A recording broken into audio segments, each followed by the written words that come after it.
we got you sandwiched in the middle there, so you're perfectly protected from anybody who might be coming at you.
So this is for this. You missed your chance to get this. That glamorous, all of this.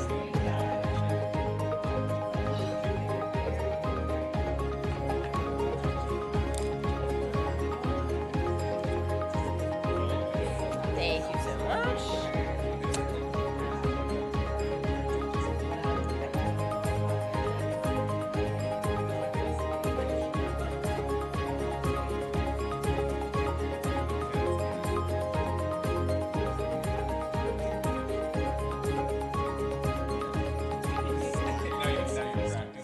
Yeah, thanks.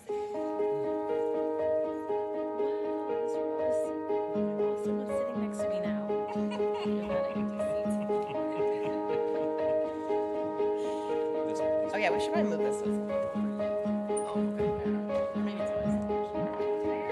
For all the people who are going to be standing up there, need to know. Oh wait, no one's going to be standing up there today. Oh, is it because there's no staff? Otherwise, we don't. Yeah, that's For true. library board, we don't have an attorney, but we have a secretary. And then, yeah, council.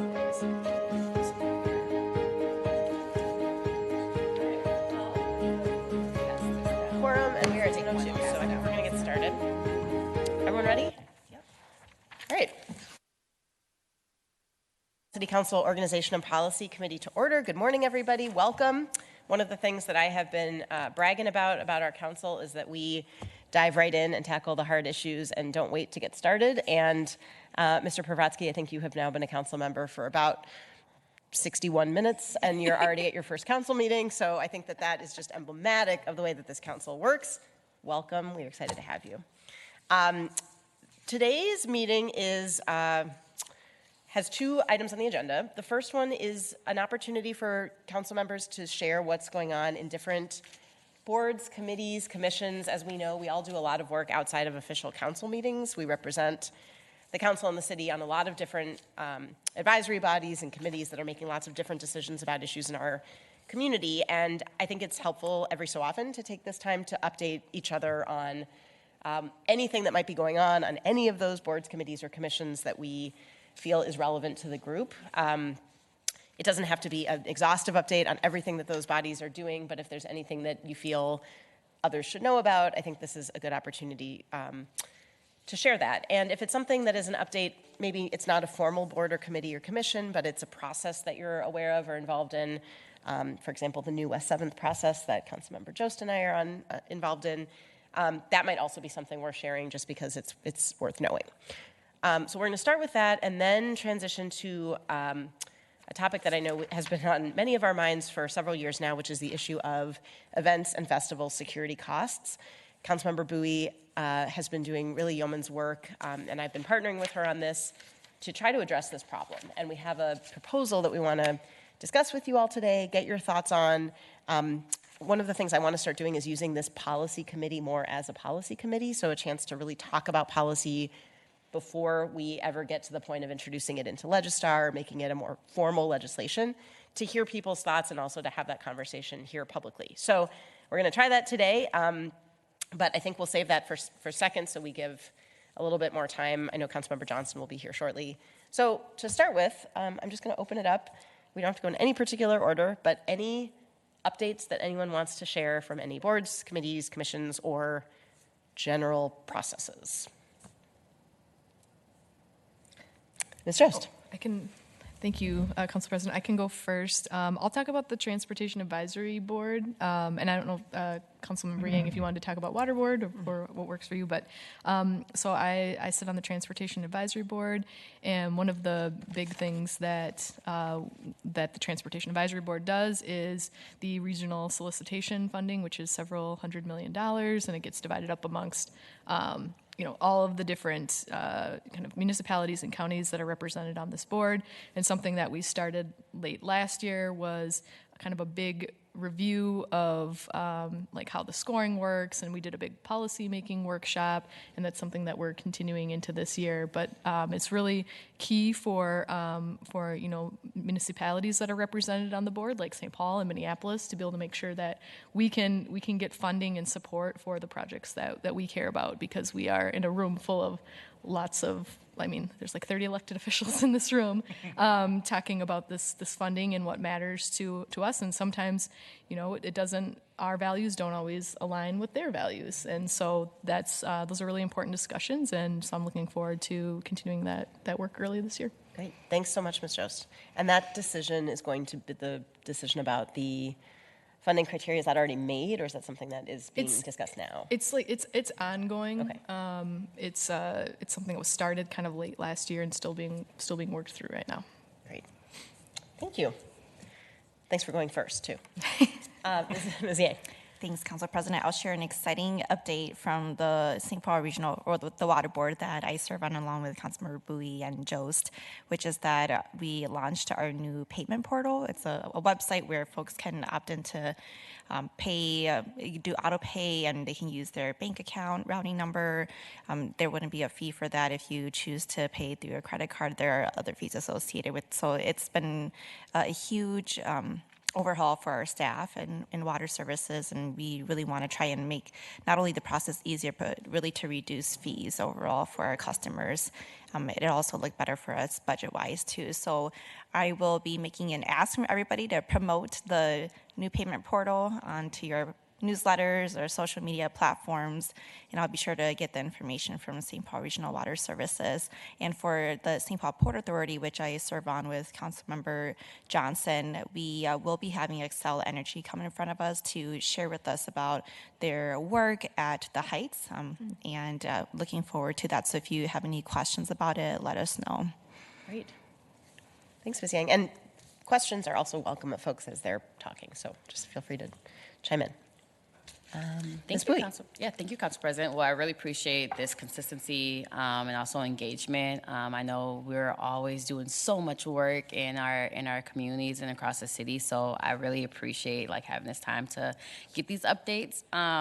I serve on the MnDOT has a policy advisory council similar to the Transportation Advisory Board, but this council was designed particularly to get engagement from elected officials from across the region on particularly the Rethinking I-94 plan. So this is also getting a report back from MnDOT around their community engagement process, how they're receiving input, how they are studying on issues whether it's air pollution, environmental assessment. So some of the goals as that I've been advocating for is to ensure that we have more representation from our city leaders, not just at the local level, but also the county, and re-engaging our state leaders to be present on that board, just because 90% of I-94 runs through the city of St. Paul, but yet we don't have that representation in that council. So that's one of my goals, with my colleagues. And then also part of that, there is a contentious conversation around the council members that are on there, the members, the elected officials that are on this advisory council, having the ability to take a vote. So, because we could give input, but we don't have we don't have the ability to vote and actually make our recommendations in law in writing. So that is a conversation that a consideration that MnDOT will have to decide on how they want to move forward and how they re-engage their advisory council on it. So still present, making sure that we're getting the ball rolling. And I think they already completed phase 1, so we're now going to phase 2 with determining the criteria of the proposals. Hard work on that council. And also myself and Council President Naker and also former council member Jalali, we've all served on the Visit St. Paul. I really love it. It's actually the funnest board that I'm on, probably because they actually serve you food and like really good food. And socks.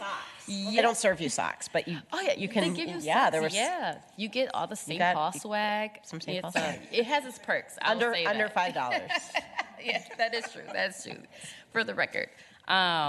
But no updates currently specifically around Visit St. Paul, but I do want to just share it is a great resource if you have events or businesses that are looking to promote to a wide audience. Visit St. Paul is growing in their social media presence. They also, they are commissioned to ensure that we're increasing visits here in St. Paul and having St. Paul be the place where people not only visit, but they also choose to live. So it's a resource for all of us. But yeah, I don't have any updates, but they do have expos of different event organizers. They do a lot of attractions and partner with large events that we're hosting here.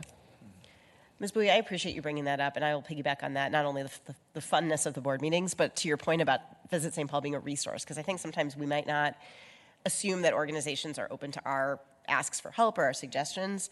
I found that Jamie Lucky Hendrickson, the CEO of Visit St. Paul, is extremely open to collaboration and ideas. So as an example, the Lower Town Social Hour that I've helped start, when I was thinking about how could we get people to come out to Lower Town to support businesses and how could we spread the word much more broadly, than my own social media channels, I reached out to Jamie at Visit St. Paul, and she was in, even though, the funding hadn't been figured out and it would be additional work for her staff. She was able to say yes to it, and that's been going really well. So just wanted to kind of piggyback on that and echo that point, Ms. Bowie, that I think Visit St. Paul should be considered a really great resource in all of our wards. They're not just, I think sometimes they spend a lot of time talking about events that are happening in downtown St. Paul, but they are citywide. Yeah. Yep. Ms. Yang. Thank you. I have one more update that I'd like to add about the water board. We are having serious conversations about what to do with St. Paul Regional Water Services properties, whether we're going to sell them or hold on to them. And I'm bringing it up because I know we're having very similar conversations within the HRA board too. A few of us on the board, when we met yesterday, we did uplift that we want to prioritize selling land to municipalities or government entities. And I wonder if, I'm just thinking out loud, I think that maybe there's room for a partnership between, entities like the HRA and St. Paul Regional Water Services, like if there's a land swap we want to do, or, how do we want to make sure that we are keeping these properties here for the public benefit? And the reason why we're having these conversations within the water board is because we want to figure out, do we necessarily need this land, or should we hold on to it for future use in the case we need more storage for, or like facilities, land for facilities and expansions of our facilities. So I think it'd be really good for us to engage in the conversations about that with our HRA staff too, to see if we want to partner up with them on these conversations. Thanks for bringing that up, Ms. Yang. That's really interesting. Are those properties mostly in St. Paul, or? It's it's a bit everywhere, and the parcel sizes also differ too. Like yesterday, we saw maps of properties that the water board owned in Centerville. Is that right? Yes, the city of Centerville. Yeah. And then we also have properties in Fridley too. Yeah, so it's quite interesting, and how the properties are identified too in terms of like who owns it, whether it's the city or the water board. There's like so many different names or like labels it's attached to, so it can get quite tough in terms of like just how we identify what land is ours and isn't. Fascinating. Thank you for sharing that. Ms. Jost, were you going to add to that? I'll add one more thing. Thanks for bringing that up. We spent a lot of time talking about that yesterday, and there's also land that that St. Paul Regional Water has offered to like the St. Paul Police Department and to a few, I'm going to blank on their names, but the different, the gardens and I can't remember what they're called. Rice Street Rice Street, Gardens, yes, that's what it was, sorry. Prosperity Heights. And so, which is really great. I think some of the challenges they face are then like, well, if we then decide we actually needed this land for something, then what do we do? So that's kind of what they're working through right now is what do we do with the land that we have? Do we want to keep it? And some of it is in St. Paul. But they also have challenges around, they do need to find land for a lot of the things that they're planning to do in the next 5 to 10 years. So I do think, I appreciate Councilman Reagan, your ideas, because I think that there could be an opportunity to partner with the HRA. Really interesting. Thank you. I have a couple of things to share. One of them isn't really a border commission, but just sort of for the group's knowledge. We organized a tour of Listening House last week, and several offices were able to attend. I know not all, but I just highly, highly recommend it if you have a chance.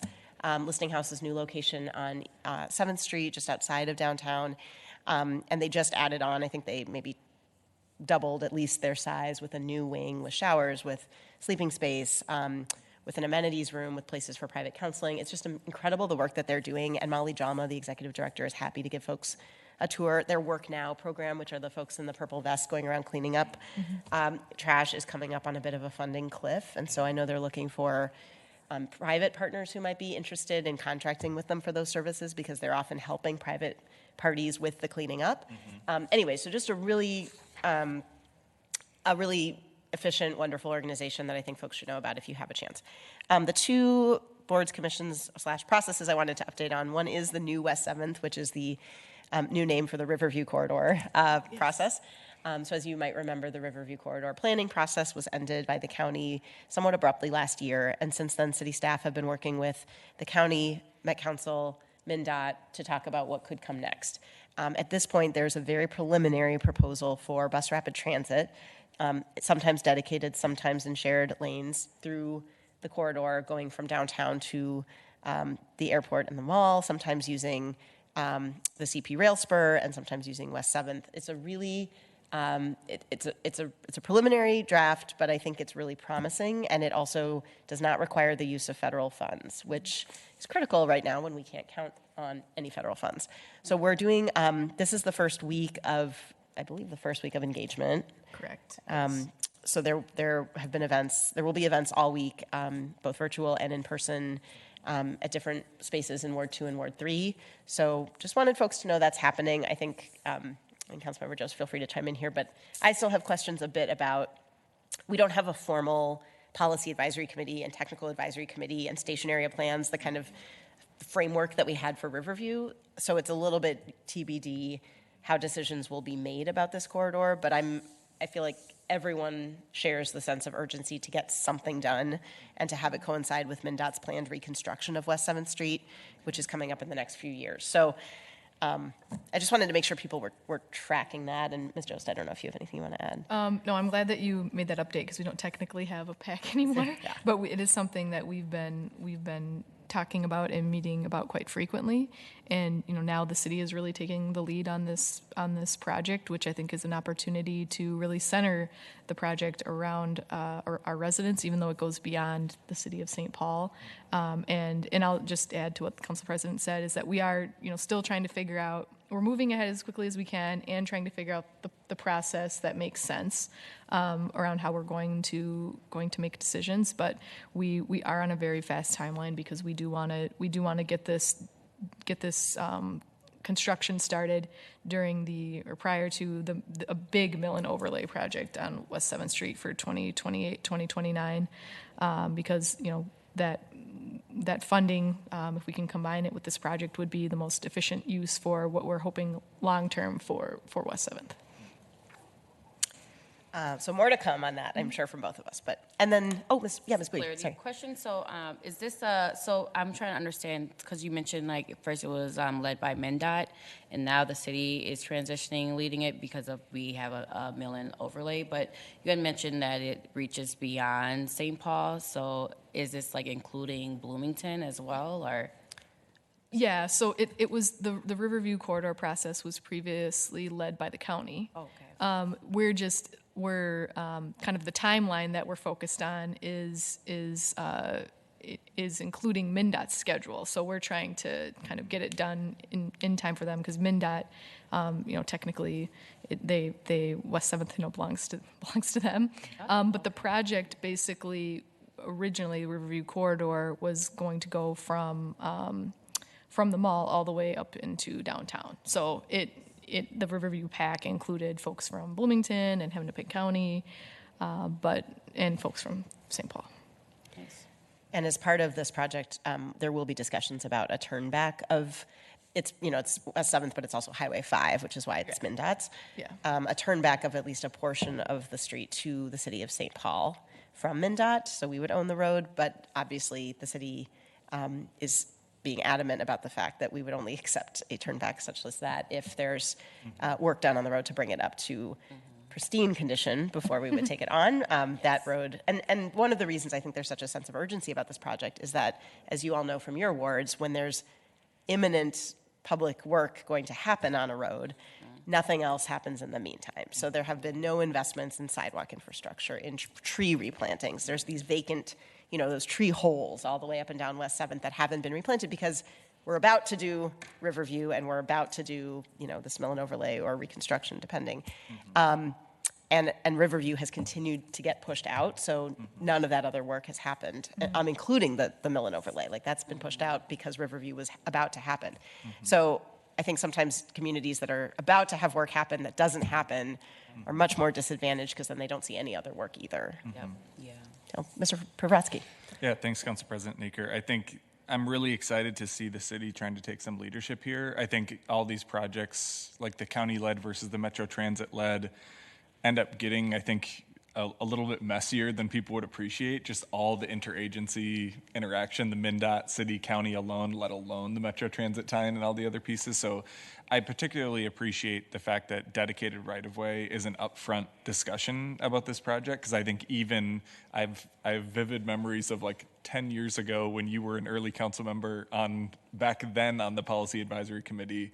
And that was such a huge point of discussion of, is it a streetcar, is it light rail, is it over 50% dedicated right-of-way, is it less than that? And I particularly think once you get close to the Xcel Energy Center or close to the airport and the mall, you really have to have that right-of-way to make sure the service is like at an adequate level. And so I'm really particularly excited that that's a key point of the proposal, but also the possibility of that off-street trail along the spur is just such a unique opportunity. And we've seen even doing the Ide Mill Trail and these places where you can create a really valuable connection for folks to be able to, walk their kids in a stroller or go on a bike or whatever. It's just such a huge chance when you have that dedicated that rail right of way. So I'm particularly excited about those two pieces. Even though it's not in Ward 4, I actually think every ward in the city would benefit from a project like this. So glad that both of you are working this so intently. Yeah, no, thank you. And thank you for reminding me just how long I've been working on this. Okay. Ms. Yang. Yeah, I have a question. Would you both be able to speak to what the community response has been to the changes in the plan? So I will just start by saying I don't know yet because, I think people are, anecdotally, I've heard folks are happy that something is happening because as soon as the process was shut down, again, extremely abruptly. Yes. Like Councilmember Jost sent me a screenshot of a Facebook post about it, and I said, I think this is a joke because it's not possible that this would have ended this way. And it turns out that was how it was ending. So, that's how we found out that this process was ending. Anyway, people have been very eager to see things move forward, and I think are happy that we're doing it. I have not been to any of the community engagement sessions yet. I'm going to go tomorrow night to Palace, I think 6. So we'll start to hear more formally there. But I don't know if you've heard other. I know my legislative aide was at one last night, so I haven't gotten to talk to him yet about how that went. What I've been hearing so far is very similar to what Council President Naker just mentioned. Folks were very confused and frustrated. This process has been going on for decades, and they were expecting to get something at the end of it, and then it ended, and we're not exactly starting over, but we do have a lot of work to do. What I've been hearing from at least Highland District Council and some of the community members around there is they want to see investment in West 7th, and I think that whether that they kind of have accepted that that's not likely to be a streetcar at this point, and so they're like, okay, well then we need BRT, we need something. And they also really want to see pedestrian improvements and a lot of beautification of just the street and, more opportunities for, just for, community being able to gather along the street, and, being supportive of our businesses. So we have gotten a lot of positive feedback. I think that folks really appreciate the urgency and kind of the care that we've put into moving this forward. But I'm looking forward to seeing kind of what the feedback was from this week, and can share that too once we get it. Yeah. Thank you. I appreciate the info, and just want to say thank you both for working on this. And then just the last board commission I wanted to share about is I sit on the Downtown Alliance board, and we've been busy. There's a lot going on downtown, obviously, and I think the good news is that the Downtown Alliance created its downtown investment strategy over a year ago in March. So we've had this sort of playbook. I think one of the frustrations I hear most from constituents is, what's the plan? What's the plan for downtown revitalization? The good news is there is a plan. The bad news is it's hard to see that plan in action because a lot of the steps of the plan are not really visible. They take time. So, for example, the three pillars of the plan are the office to residential conversions, and kind of just getting office space in general back under good hands that will make the best use of it. So the Madison Equities portfolio, for example, getting that into new ownership that will maintain it and that will make it active again and vibrant. The public right-of-way, making our streets and sidewalks more inviting. So we know we have gems in downtown. We can actually use the phone placer data to see where most people come when they come downtown, and probably not surprisingly, it's Xcel Energy Center. They all come there. They come from all over. They go a little bit down West 7th into that entertainment district, but they don't go down 5th, down Kellogg, into the rest of downtown where we desperately need them to be coming. And part of the reason for that, as you know, is that you get to Rice Park, you look beyond it, and you don't really see anything inviting you to come further. We have that central business district, the donut hole that some of us lovingly refer to it as, that just doesn't call out for pedestrian walkability, anything attractive. So making 5th and 6th in particular more inviting pedestrian thoroughfares is the second part of the plan. And the last part is to focus on key redevelopment opportunities, the Arena, Central Station, and River's Edge, which is the counties, being the three. So that's the strategy. And one of the key developments recently is the creation of the Downtown Development Corporation, which is an entity that can bring together private and public and philanthropic capital to try to get some more of these buildings under site control, or just to incentivize other developers to redevelop them. That's the same model that worked in Lowertown in the 70s, the Lowertown Redevelopment Corporation, and I think it quintupled the amount of investment in Lowertown, created the farmers market, brought tons of artists into artist housing down in Lowertown. So it's a model that's been proven to work. At our next org committee, we're actually going to have Dave Higgins, who's the new ED of the Downtown Development Corporation, talking to us about the plan, and Joe Spencer from the Downtown Alliance. So more to come, but I mostly just wanted folks to know there is a plan. We're working the plan. Obviously, with Lunds and Alliance Bank and the Skyway closures recently, it's really been a tough time.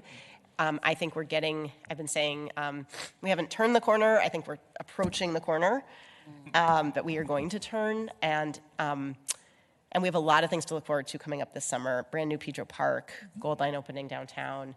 We do have new restaurants coming in and opening, and actually I've been hearing, maybe you have too, from others who are interested in coming in to fill up some of the vacant spaces. One of the things that I'm going to be talking to you about after this and at HRA is about possibly some more financial incentives to help business owners who are trying to open, because what they're not getting right now is a lot of help from their landlords, especially if they're going into a property that is not being well maintained. But enterprising business owners who have a good plan and who can help us renovate downtown but need maybe some additional help. So happy to answer questions about that, but I just wanted to share that update from the Downtown Alliance side. Ms. Bowie. Thank you, Council President. Well, I'm really happy to hear about the update because I think, I mean, all of us, whenever there's an announcement related to downtown, we hear it. And I know there's a couple of my residents who are actually own some of the businesses and were displaced, from the latest eviction. So I know we voted on those not temporary, we voted on emergency assistance and giving some funds. I'm definitely, in support of us, ensuring that we provide more financial assistance for those businesses. I'm also interested in, I really appreciate last time when Joe Spencer came and presented and then we had a chance to tour and actually get out the chambers and get downtown and actually see the buildings, see the infrastructure, see where there's areas of need. I encourage us to, do that again. I think this year especially, I would like to hear from the new executive director, knowing that, he has his plate really full, but whenever they get close to the corner or turning that corner, it would be nice to at least come and present in front of us so we can just get a lay of the land of that plan. And yeah, it's really challenging, but I think also it's fair to say that at least as a Ward 1, downtown isn't in Ward 1, but I definitely see what happens in downtown is going to impact Ward 1. And, even with the business of Lunds and Byerly's, hey, Council Chair, or Chair Johnson, good to see you. Hey, welcome back. I was going to share that, with Lunds and Byerly's leaving, that really, nerve-wracking in terms of I'm thinking about with the Midway with Cub Foods and similar challenges that our grocery stores and our businesses are facing across the city, and this new leadership coming up with this new plan I think is gonna be really supportive for all of us, as we're considering these challenges that's happening across the city. I appreciate your saying that, Ms. Bowie. I love the idea of a tour. It might be interesting even when Dave does come in 2 weeks to ask where would be a good location for that tour and whether he'd be willing to host us. It might be helpful even to just walk the skyways a little bit to personally understand which ones are closed and what the paths are, because I know we get a lot of questions about that. I also just want to thank you and all of you. I mean, I get questions often, where's the council at on downtown? And one of the things I'm always proud to say is every single council member understands that downtown is not the responsibility of one council member, that all of us are dependent on and interdependent with the success of our economic engine downtown. So I am grateful to not only be able to say that, but to have that be true of all of us. So thank you. Ms. Yang. Thanks, Council President. Well, first, I'd really like to commend you for your resilience and your determination and commitment to not only revitalizing but reviving downtown St. Paul. And we all care so much about it, and we're invested in downtown. I know that this is right in your ward, though. So I can only imagine the amount of concerns, emails, and calls you're getting about it. And we just really wanted to share that we see the work that you're doing, and you're showing up really strong. So I'm very supportive of having us from the city be boosting financial assistance into businesses into downtown. I mean, we have been doing that already, and I know that there's more than that we can and that we should do. And I also really commend the staff for just being so creative on coming up with those solutions too. So I think that there's a lot of really great teamwork, partnership, and coordination happening there. 100%. Thank you, Ms. Yang. Any other comments or questions on this? Otherwise, Ms. Johnson, we have been doing updates from boards, committees, commissions, and also just general processes that we're involved in that may not have a formal board or committee or commission, but others should know about.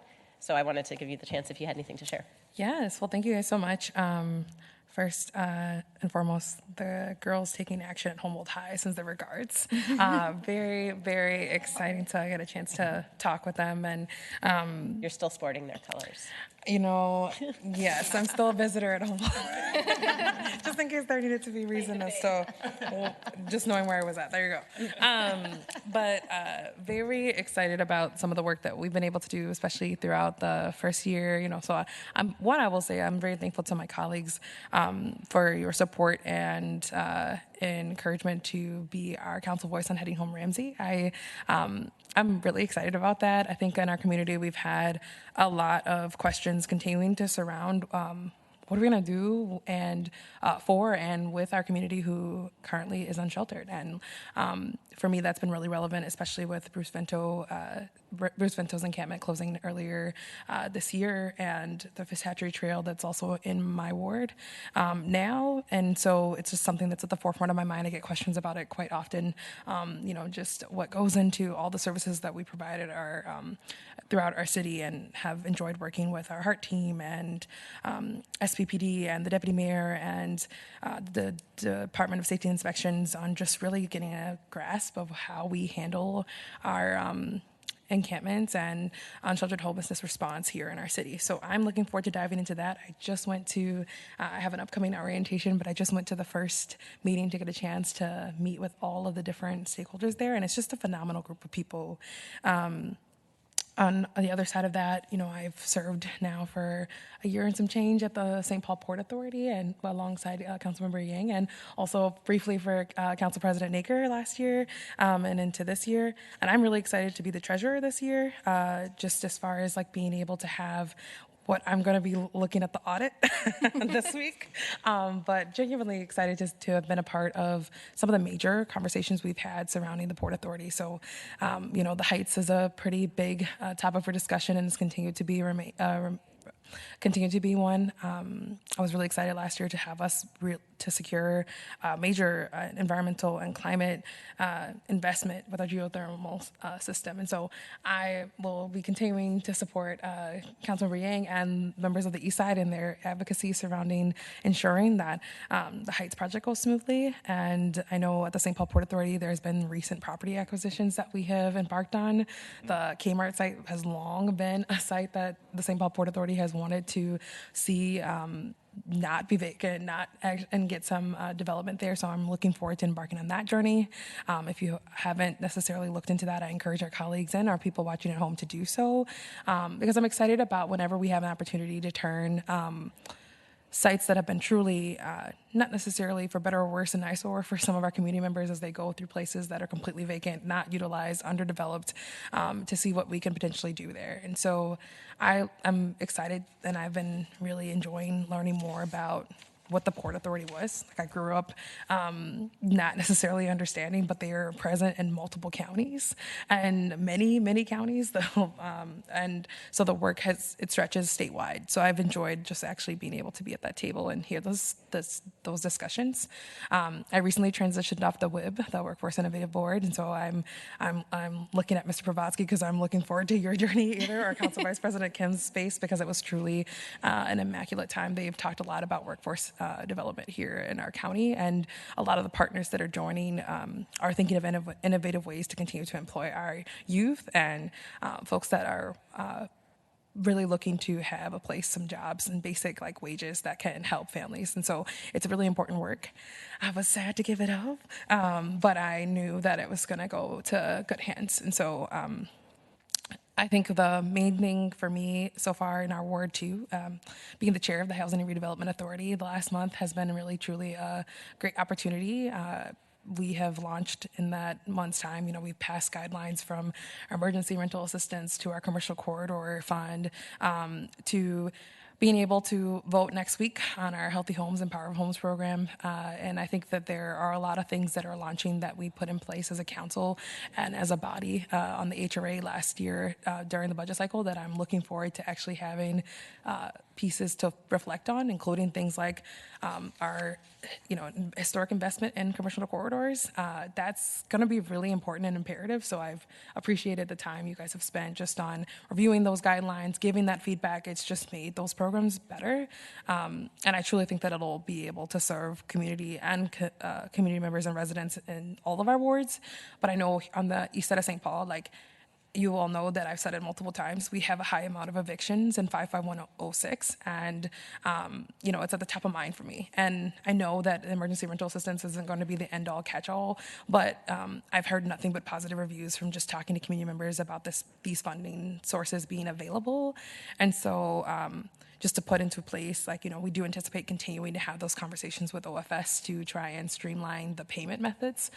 As you guys know, we have check systems here in St. Paul, and we're looking into electronic payments and what that process could look like. So I'll be working on just kind of providing those updates for you, because the goal is to ensure that people are able to get the access to the resources in a timely manner, because emergency response really should be emergency response.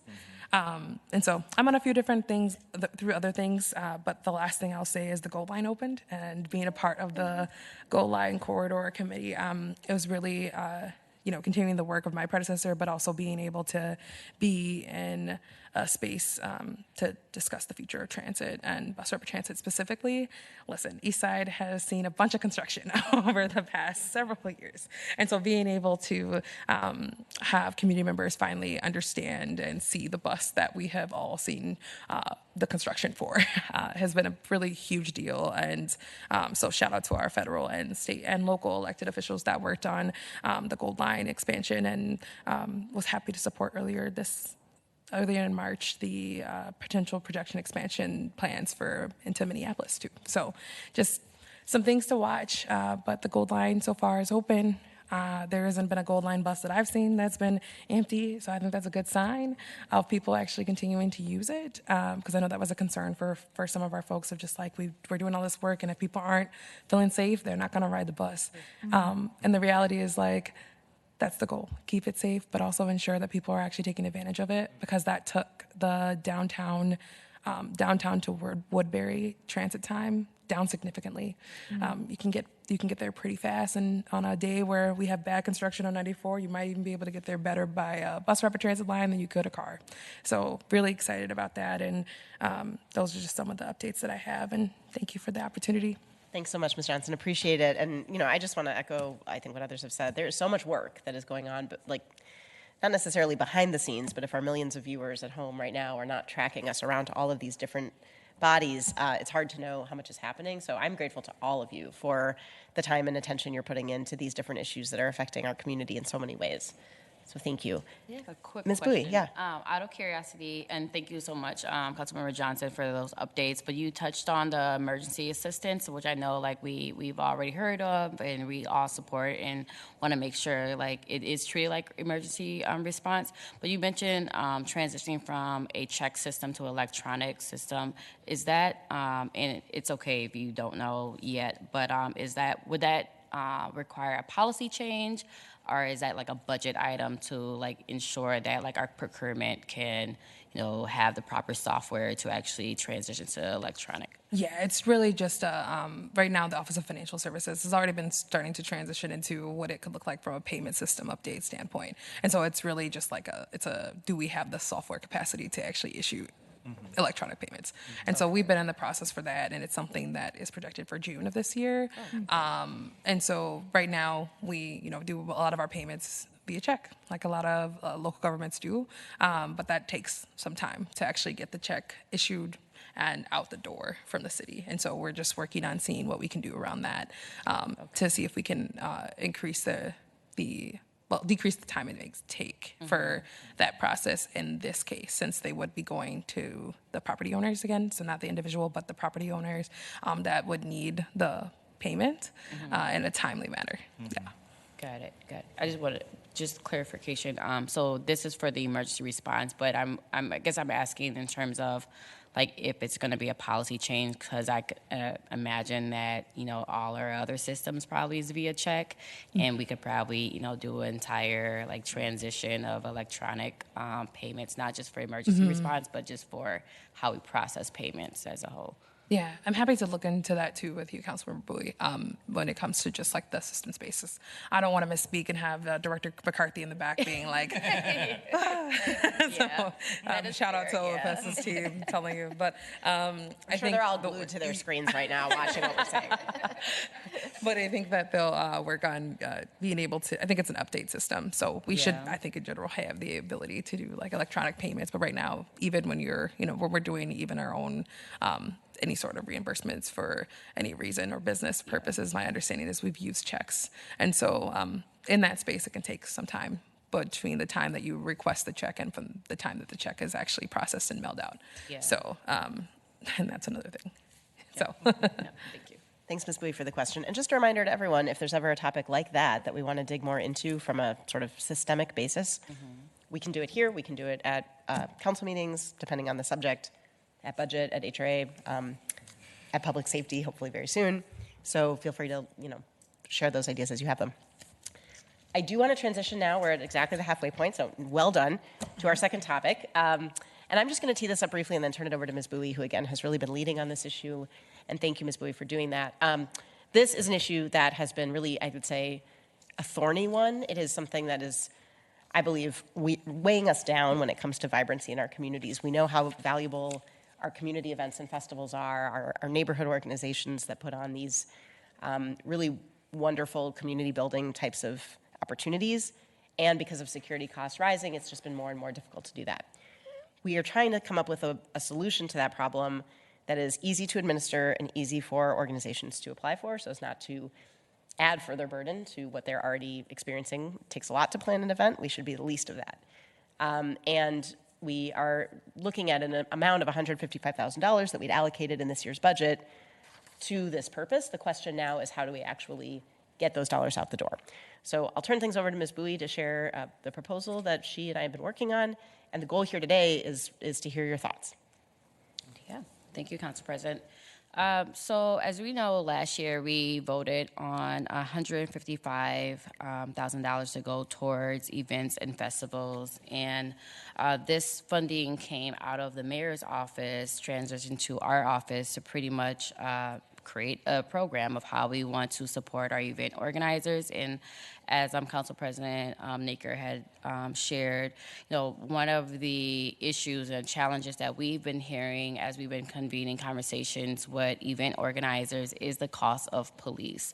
And there's a lot of factors that goes into that, and I also anticipate on inviting staff into those conversations. I've already had those conversations, particularly with our chief and also the management assistant, Stormy Dunn, who works in SPPD out of special operations.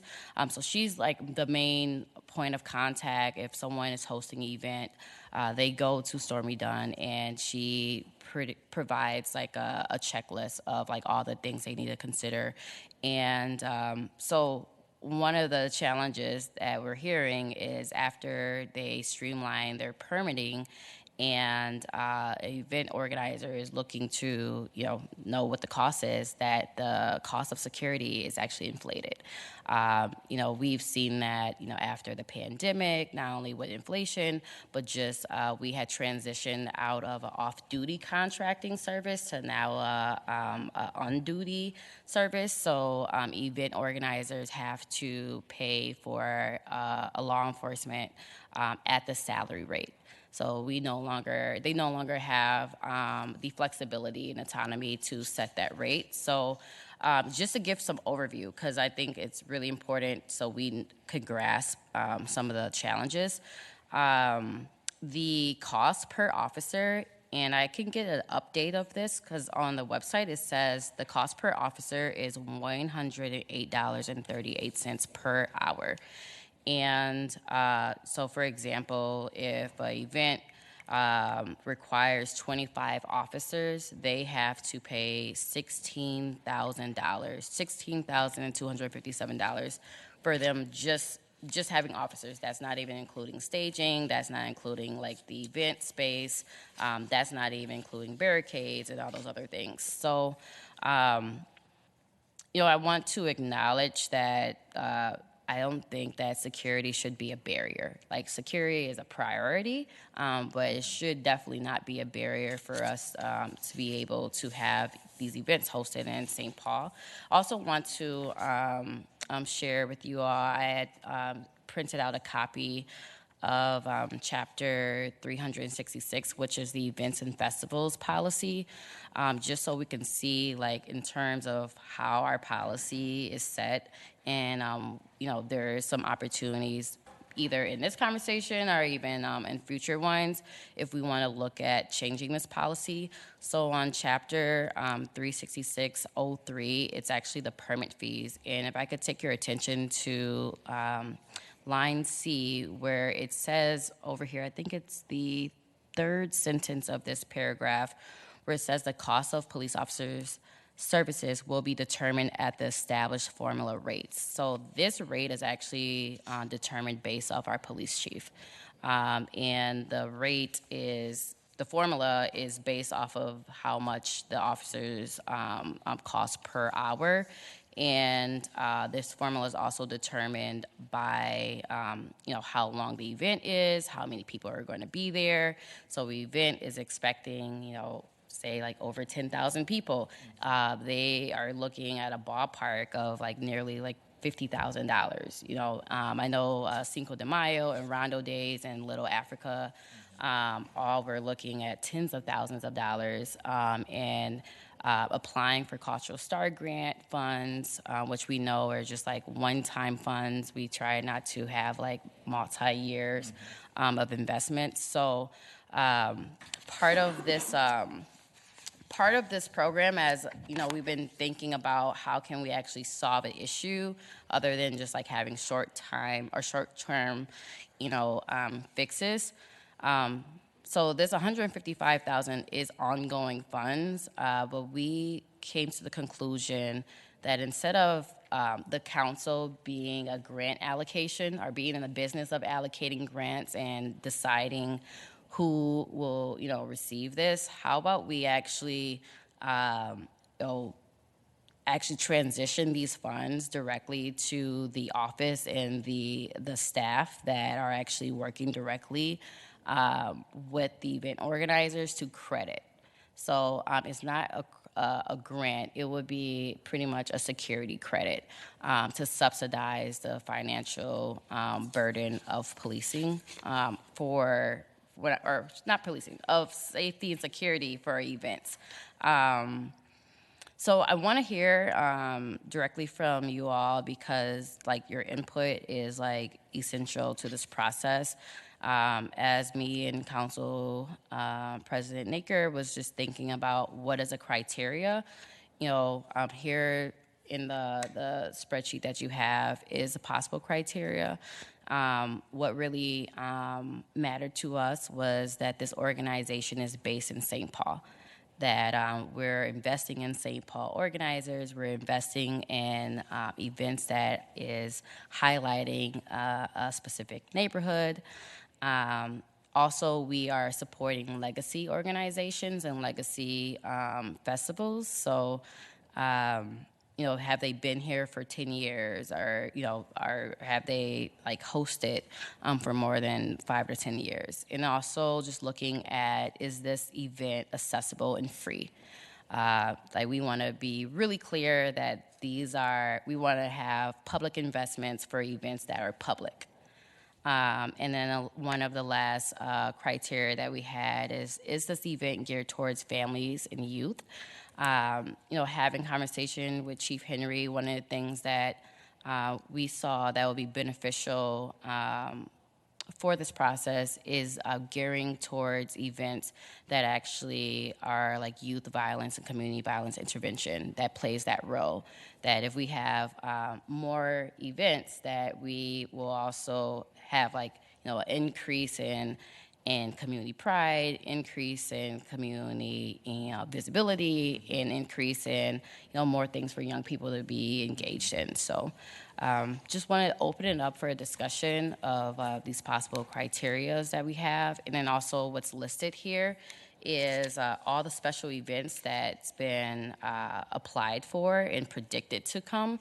So this could be a growing list. So this list, right, and also Councilmember Naker, if you want to chime in about this list. But this list was given to us by SPPD, and also the Parks Director has this running list of event organizers that are applying for a permit. So. Thanks, Ms. Bowie. Couldn't have said it better. And again, I want to be clear about we want to get this right, and I also want to put this in context. We're not talking about whether or not events can happen in St. Paul. We're not talking about whether or not events, we're not even really talking about fully covering anybody's security costs. As Councilmember Bowie said, we're talking about, in some cases, really significant costs that with $155,000 and the number of events you see here, there's no way we could get close to really covering. So this is really, an attempt to give something to organizations and festivals that we recognize are key pillars of our community, and we're trying with the criteria to identify what that means, because it can be very subjective, and I think that's the hardest part of this.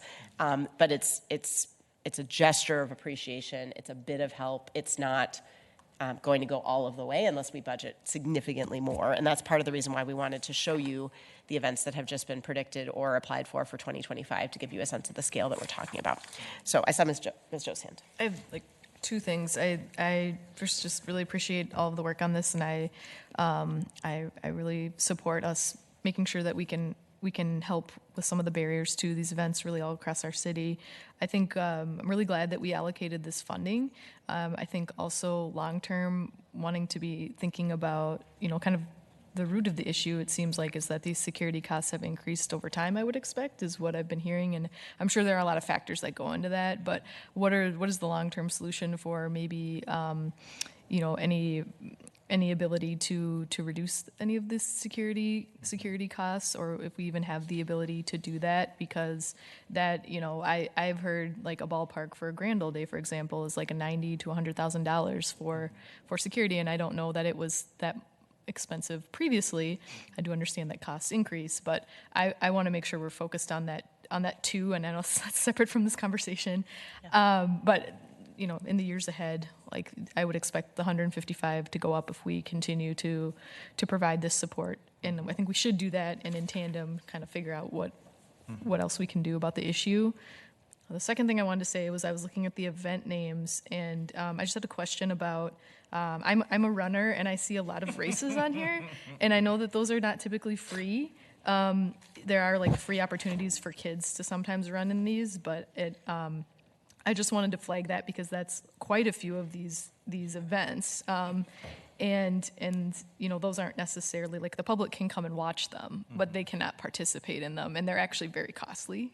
And so I just wanted to flag that for all of us, because I think that would cut this list down pretty significantly if they weren't on here, and I wasn't sure if we were planning to provide that type of support to these organizations, even though they are based in St. Paul, and I do think they're great events, but they're those are very different events than like some of the festivals that everyone could just go to. Right. Thanks, Ms. Jost. I saw Mr. Pravratsky's hand, but just quickly to that point, currently the possible criteria, which are all draft criteria for our consideration, the attendance/participation is free, was intended to apply to race participants. So if a race participants have to pay to be in that, then that would not meet the criteria of attendance participation is free. And I will say, I think, again, it's a very difficult, it's difficult to parse events that are sort of, I've been kind of saying by and for our community versus in our community. Mm-hmm. Right.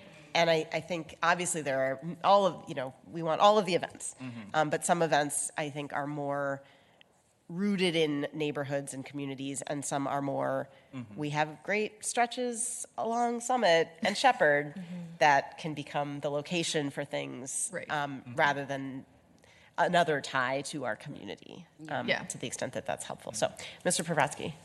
Yeah, thank you, Council President Naker. I think I would echo a lot of the points that were made by both yourself and Councilmember Jost. Apologies for all the races thrown by Podium Sports as a proud Ward 4 business. Happy to have them in Ward 4.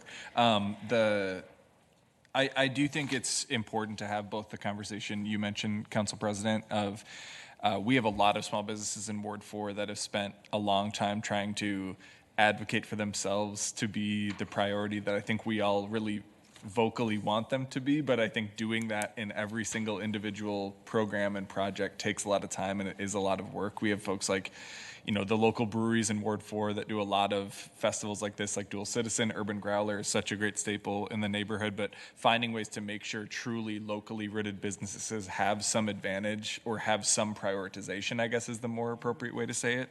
I'm very strongly in favor. And I also, one other piece I want to make sure I raise, and it probably is actually best for me to even ask some of these things directly of SPPD, but spending so much time as an aide in the run-up to the opening of Allianz Field, I spent a tremendous amount of time with the special events unit because essentially all of the neighborhood lead-up was anxiety and excitement and nervousness and happiness and uncertainty around what the heck are these game days going to look like? And actually the SPPD Special Events Unit is a gigantic part of even how people walk to the games, how parking it is forcing games. So that events like that or J6 or these huge, tremendously substantial events are sort of one thing. And then on this list, you get down to some of these that are so much smaller. So I'm also curious how they think about at what point is there possibly comfortability of it not having to be an SPBD outlie? It could be a private security that's trusted or vetted or whatever. So I'm curious about those as well, but I think obviously asking those direct follow-ups with SPPD is more appropriate, but particularly just because some of these events are so substantial and so, like J6 is the one I always think of, which is in, just north of where I live, and you just see the tremendous amount of turnout and the tremendous amount of people. And then some of these are, a few dozen people or 50 people or 200 people. So the scale is so dramatically different. Sure. That's another thing I'm curious to ask about as well. But I really appreciate the efforts to prioritize, and particularly the council's work to get some of these funds dedicated. Thanks, Mr. Paratsky. And by the way, to that point, police weren't able to join us today. As Ms. Bowie mentioned, she's been working really closely with them, and we can follow up with any questions that folks have, or you can follow up, obviously, yourselves too, if we need more information from them to make these decisions. Ms. Johnson. Thank you so much, and thank you guys for being able to present this. Councilmember Bowie, I know our office has expressed some interest in being involved in this process, so I just wanted to reiterate that to you. But I also really do appreciate seeing the criteria that's listed here. I think it would be important to also ensure that not just the host organization is based here, but that the event actually takes place in the city. I think that goes without saying, but I just want to be clear that probably should be added. It's based. I completely support the hosting organization being based here, and I also completely support it being in our city limits. And the only thing I would say about the events that are hosted for at least 5 years, it takes a lot to get an events festival or event space up and running. And so I may just encourage us to maybe think about it or a bonus point if it's a first time or return, and just how some of the festivals lately have had to kind of fight to bring themselves back. And so if it is something in that case that maybe it's not cumulative, or maybe it's not consecutive, but it's 5 years overall, but if a festival has taken a break because of the pandemic or because of lack of funding 1 year, I would hate for that to be them coming back and it potentially being a barrier to continuing on to a first or second, third year. So maybe there can be something for events and festivals. I look at a lot of these, and quite a few of them happen every year, but there were some that are some on this list that it was the first time that they had. I know with 7th Street Live, it was a journey to bring back. I know Councilmember Bowie is really familiar with the journey of Rondo Days and Rondo Block Party. And so I'm just highlighting that some of these organizations may have had to take a minute, come back, and I'd love to encourage that in some way, or have it captured maybe potentially as one of the, if you haven't been in there for 5 years, but you are returning or you're a part of it, to your point, I think the security not being a barrier in that example, or actually being able to get some funding to offset resources that you'd have to allocate towards security, to maybe allocating that back towards the vendors or towards the artists or towards whomever, could actually be really beneficial and helpful to community members that are maybe this isn't their full-time job. They don't have a full-time planning committee, but they really want to just have this event back in their community, that could be great. And then I support, the attendance and participation being free and there being food for folks, because I think that's really great. I would say, I guess my question really as a follow-up is like how you landed on the 7,000 or half of the security price, and just kind of wondering from a lens of just like, was that what we were seeing on average was about half, was around that 7,000, or kind of like where that number came from? Thanks. I can speak to that, Ms. Bowie, if you want, just because. Well, first of all, I really appreciate the point about the 5 years not being consecutive. I think that's a really important catch, and I certainly would support them not being consecutive, because I think, as you're pointing out, a lot of our festivals and events have not come back because of security costs, the last thing we'd want to do. Right. And actually, I've heard of some events recently that used to be legacy events and that went away, and they're now considering coming back, and I think we'd want to encourage them to do that. So the reason we had any years at all, just in case it needs saying, is that we don't have endless dollars, and the thought was we really want to target these at those events that, like, when you think of St. Paul, you think of X, sure. Right? And frankly, if a new event starts up, giving it a couple of years to show that the community supports it and that it's a going concern before we jump in with dollars. So that was the reason for any timing. The reason for the 7,000, it was a calculation. We used these criteria, we applied them to the list that we have in front of us, and using those criteria, we got about 20 organizations, 20 festivals and events, and divided 155 by 20. Okay. The 7,000 or half, whichever's less, I mean, I again, this is up for discussion. My thought in proposing that part was that, well, first of all, if an organization doesn't have up to $7,000 worth of costs, we obviously don't want to do 7,000. And I do think that there's a certain amount of security costs which should be on the organization. I don't think we're trying to completely subsidize. We could talk about and change, what that percentage is or what that number is. But that also helps our dollars go farther if we're only doing up to half, and if some organizations have much lower security costs. So. I guess then my follow-up, and this is really just me being like, whatever will happen if we have a situation where maybe there's an event or a festival that doesn't align with maybe the vision of our city or the values base of our council, and they're coming in for funding for this program, and it's more of like I don't know if we have the answer to that offhand, but I'm just thinking about the times that we're in, and what I would really hate to see is a very non-values-based, non-mission-based event that's held here, put together, and utilizing these funds and resources that are not helping or serving or gearing towards family and community, but maybe are rooted in a place that's not helpful during this time. Either that by way of like either a political viewpoint or whatever. But like, at what point, what happens if there's an event that maybe isn't necessarily values or mission aligned?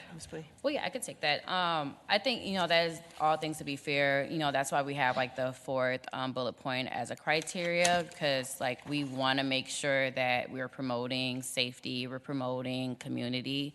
And that can be part of our criteria. Like it could be like it can't be a political event. It can't be a political rally. It isn't I guess we can, have like parameters around like if it's like some type of social justice type of event that this is mainly to promote our small businesses and promote our neighborhoods and also enhance our cultural corridors. So I think those are things where, at least with Visit St. Paul, I know they're always looking at events that are supporting their goals, right? And that's like to bring more people into the city. So, and then that was another thing too, like we did consider, like, do we want to have a criteria that says if this is like a religious organization, like will they be eligible? And that's up for us to debate. But I think like Council Nicker or President Nicker had mentioned, this is a really, really small scale. Yeah. Like very, very small. like even us having this discussion, I think like came a long way, because we were just like, well, how about we just like select, just select it ourselves, but we want to just have an objective process of how we get there. So we,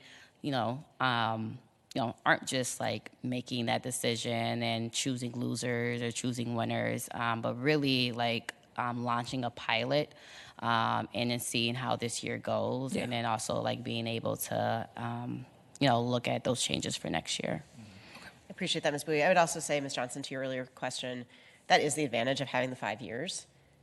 If somebody springs up tomorrow, right, we've got 5 years to figure out maybe how we want to change our criteria, or just, it wouldn't be something that you could immediately come and apply for. I do think the not for any political candidate or political party might be a worthwhile ad.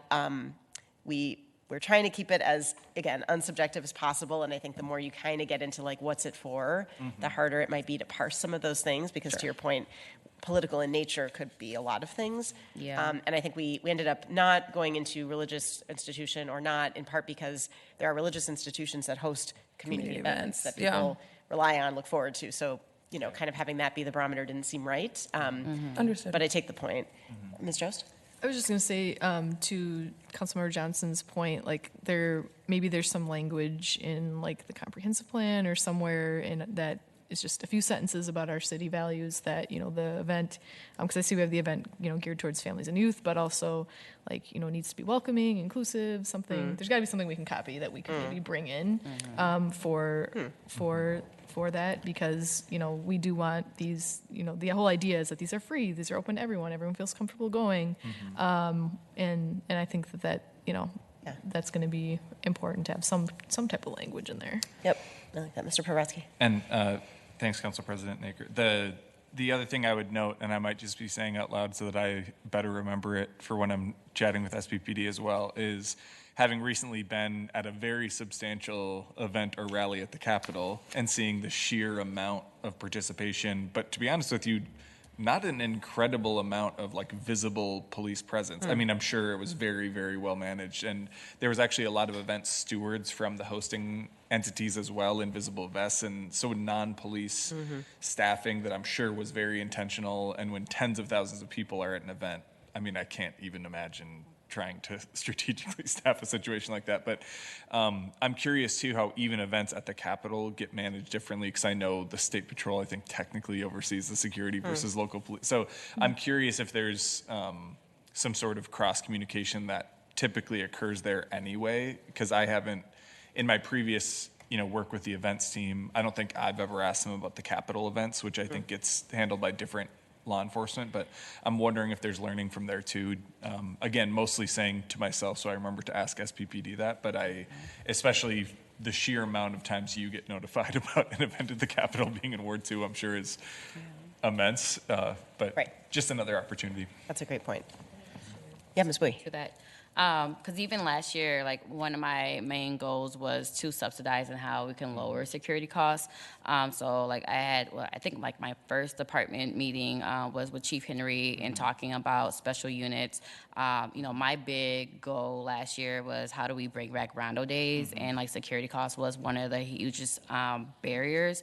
One of the things that I learned through the process is that the budget that we use for special units, the same budget that we use to send officers to a protest or a rally at the Capitol or wherever there is a public protest in St. Paul, is the same budget that we use to send officers to events and festivals. So that was one of the things that I was considering, like, well, can we have a separate budget? Is there a way we can have a distinct difference between like what is just response to a public rally versus a festival? And, I mean, it's still a large gathering, and another thing, I think I want to bring this up as well. Last year, how we got around the security costs with Rondo Days was, Representative Samakab, who's the vice chair of the Legacy Committee in the House, was able to appropriate $100,000 directly to that organization for them to pay for security and subsidize like the cost for the event, but that's not sustainable. Right. You know, that's not sustainable. But even this year, currently, Representative Simon Cobb also brought forth a bill to have appropriations to 7 organizations, and I think it's $1.3 million. But those funds will be going through the Minnesota Humanities Center. So it's still another grant. You know, it still will require this organizer to go after those dollars. And last year he voted on $2 million to go to the grant. And unfortunately, you know, many of our event organizers did not actually go after those dollars that we advocated so strongly for. So I think which is the reason why I think this method of having a security credit to where we have the funding, we just lend an officer, is a better system because it just eliminates another step for them to apply for these dollars, and that just takes a lot of time that these organizations don't have.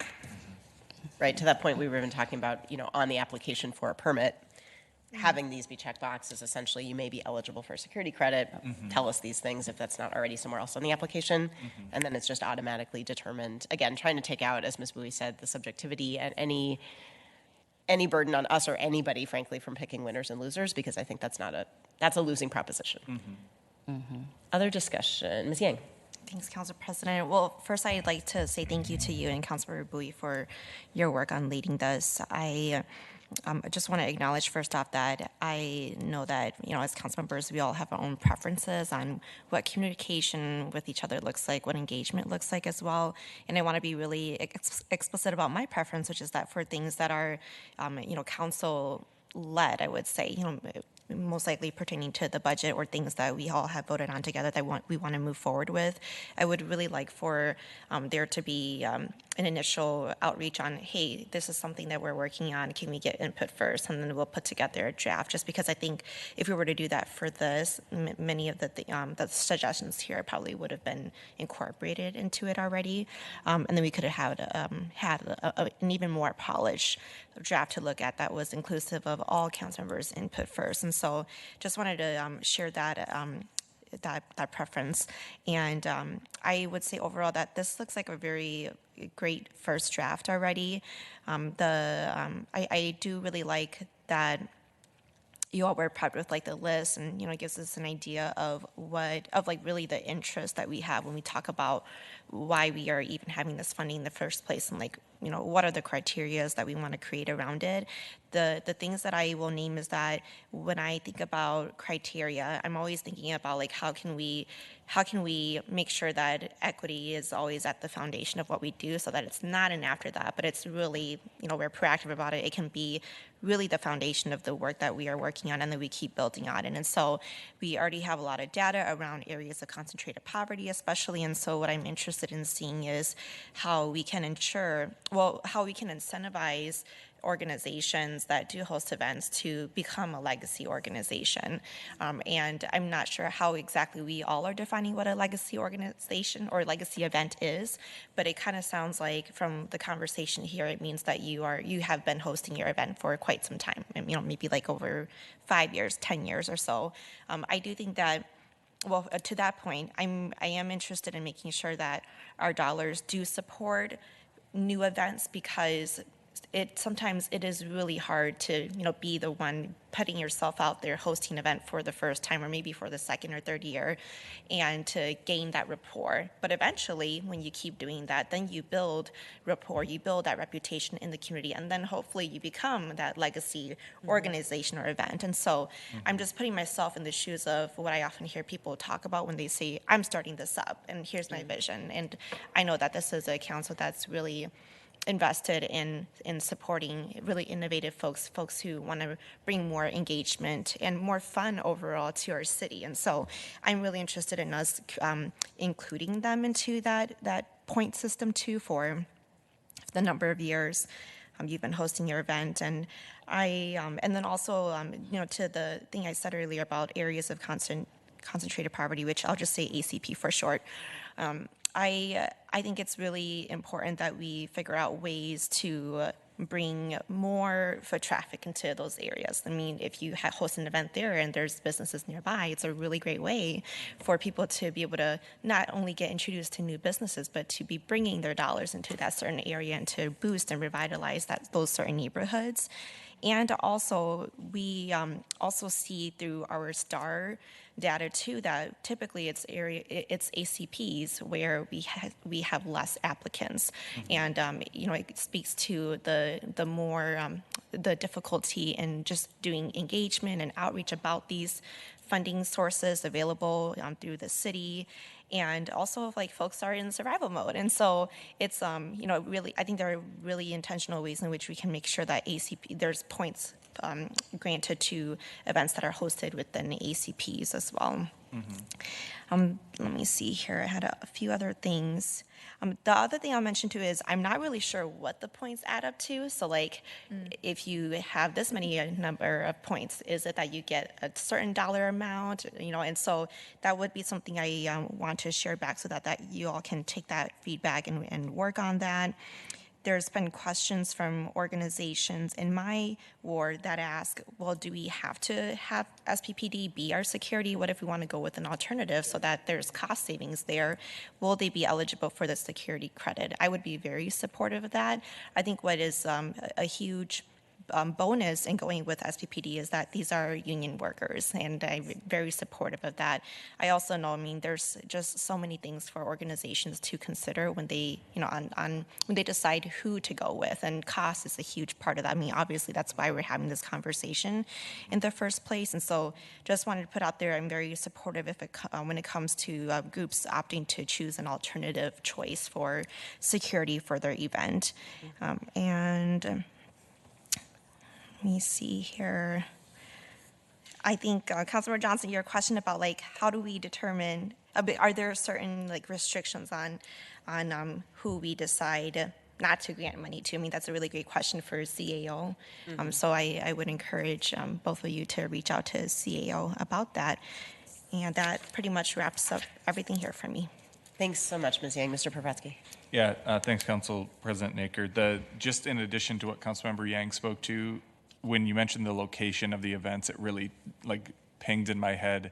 A lot of these events happen in the same places just because of the nature of either the event space itself, the fact that the location is transit accessible or bikeable or near certain things. And so there, in addition to whether the event is taking place in the ACP 50, I guess it's possible the language could also be about it, similar to the fourth bullet of who is being served or who is being meant to be uplifted. Because, for example, I know when we did the new entertainment district in the Raymond University area, the Creative Enterprise Zone, back when I was an aide, a big part of that was unlocking the sort of open streets type events that could then take place there. And that means that now new events are taking place in that area. I believe St. Paul Pride recently announced that they're moving from downtown to that other location, but it's because that policy change made it a more desirable location for any event, just in general. So I think I actually do love the idea of, sending these events to, North Snelling and places on Payne Phelan and all of these places where our cultural corridors really could use foot traffic, and just acknowledging the fact that certain events we may never do an open street Snelling because you'd be shutting down a state highway. And so acknowledging also who they might be serving in addition to the location could be. But I think bullet 4 is speaking to elements of that, but it's possible it drifts into the territory Councilmember Yang was speaking to. Yeah, thanks, Mr. Pravratsky. This is a great conversation. Ms. Johnson. Yeah, I would just appreciate that. Echo kind of like some of when Councilmember Yang was speaking. I also thought about how Cultural Star made a change to incorporate security costs and police costs as an eligible expense that individuals could apply for. And I know with Cultural Star and until the cultural district has changed at the state, we still have a majority of the cultural district being mostly in District 2 or in Ward 2 downtown.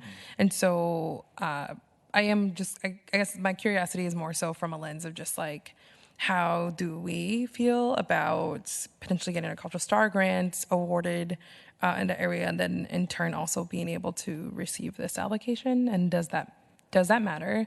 I would maybe say that could be an area where, and especially if the state state legislature doesn't change the cultural district boundary lines, that you may want to consider if an organization is receiving a Cultural Star grant for the same thing, that there may be an opportunity to fund another organization that was not successful.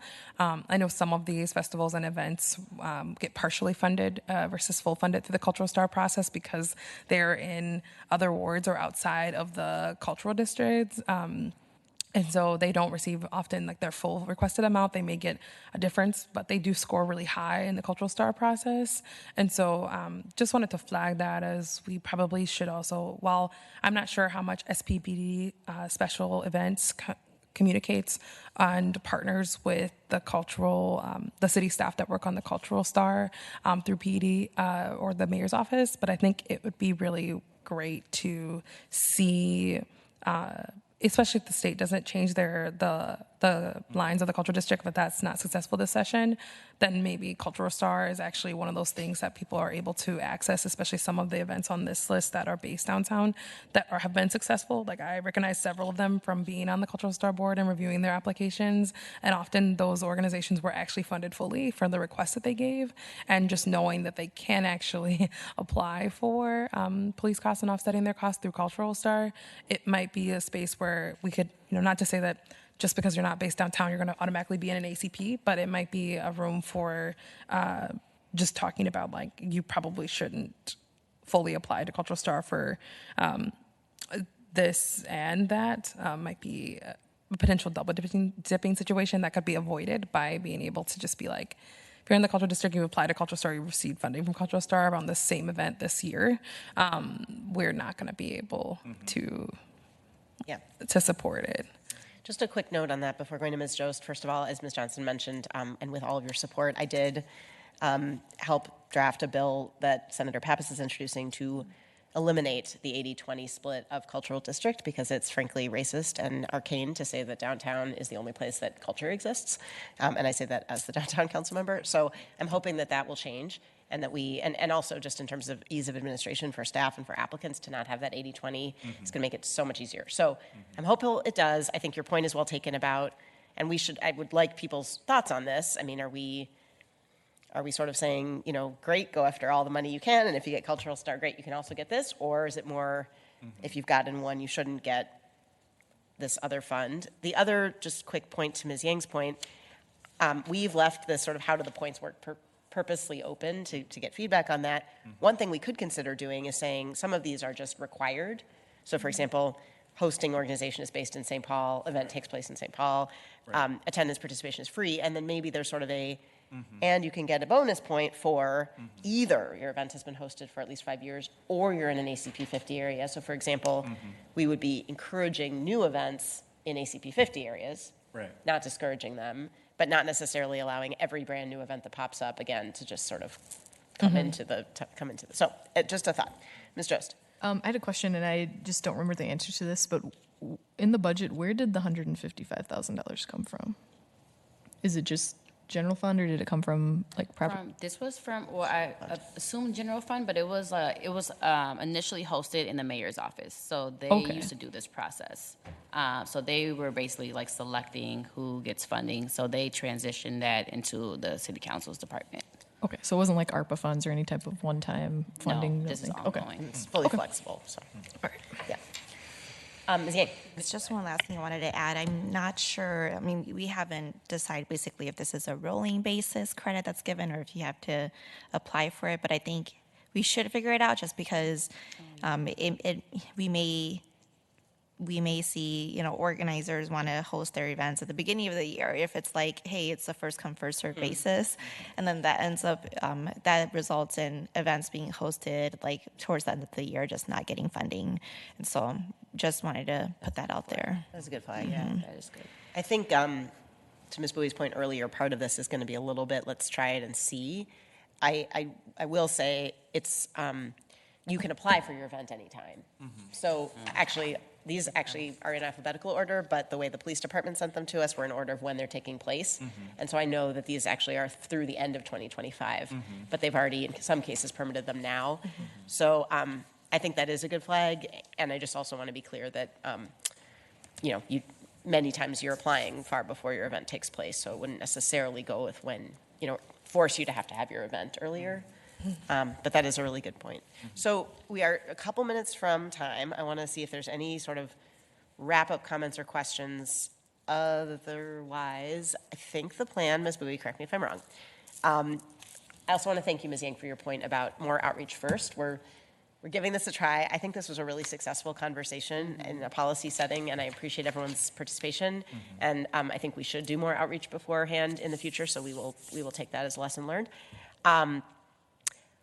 We, I think, are going to need a resolution on this as a way of just formalizing this program. And we have festivals, one in my ward, that would fit the criteria, that are the first weekend of May, for example, coming up very soon. And we've already gone through the year. We can apply these credits retroactively to others that have already taken place, but there's an urgency to get this going. So I would suggest that we try to get a resolution in front of us before the end of the month.